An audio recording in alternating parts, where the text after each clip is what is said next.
La peur des chiffres. D'abord, il y a eu le chiffre des morts.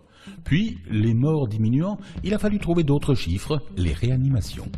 Puis, les personnes en réanimation diminuant, on a trouvé les chiffres des hospitalisations. Les hospitalisations diminuant, il fallait trouver d'autres chiffres.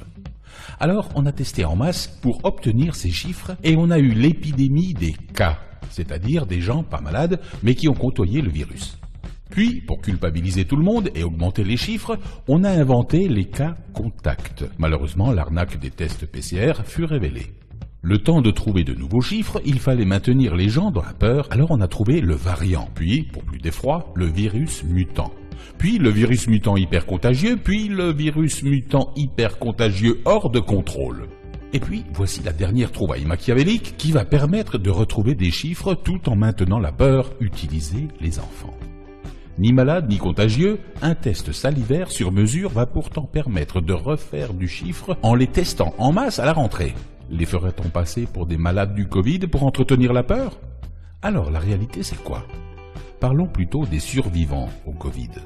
En France, 99,965% des personnes contaminées ont survécu au virus. En Angleterre, 99,972% des personnes contaminées ont survécu au virus. En Italie, 99,957% des personnes contaminées ont survécu au virus. Aux États-Unis, 99,983% des personnes contaminées ont survécu au virus. Ce sont des chiffres officiels que l'on ne vous présente jamais parce qu'ils sont rassurants. Quel est donc l'intérêt de faire peur à toute la population? Personne ne se pose la question. Alors, je voudrais simplement soustraire le pourcentage des personnes qui ont survécu aux 100% des personnes contaminées en France. Le résultat, c'est que 0,035% des personnes contaminées en meurent, et principalement des personnes âgées ou atteintes de pathologies lourdes et multiples. Donc, nos gouvernants ont ruiné notre pays, ont ruiné nos vies, ont ruiné notre joie de vivre, nous ont transformés en prisonniers et surtout ont supprimé en toute impunité nos droits fondamentaux sans qu'ils ne soient inquiétés d'aucune manière pour 0,035% des personnes porteuses du virus qui en meurent. Je dis bien 0,035% des personnes porteuses du virus, ou supposées comme telles, les tests n'étant pas fiables à 100%. La gestion répressive de cette épidémie n'est pas plus grave que celle que les populations ont vécue dans le passé.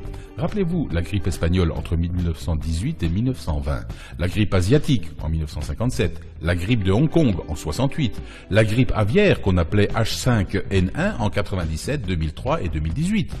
Jamais les populations n'ont été réprimées à ce point et traitées en détenus en liberté provisoire. Alors que faire? Informez-vous les uns les autres avec les chiffres que je viens de vous citer, pour qu'ils comprennent les choses autrement que ce qu'on veut leur faire croire dans toute la presse pour les affoler, afin qu'ils cèdent volontairement leurs droits fondamentaux. La révolte commence par l'information qui permet à chacun de faire son propre choix en toute connaissance de cause.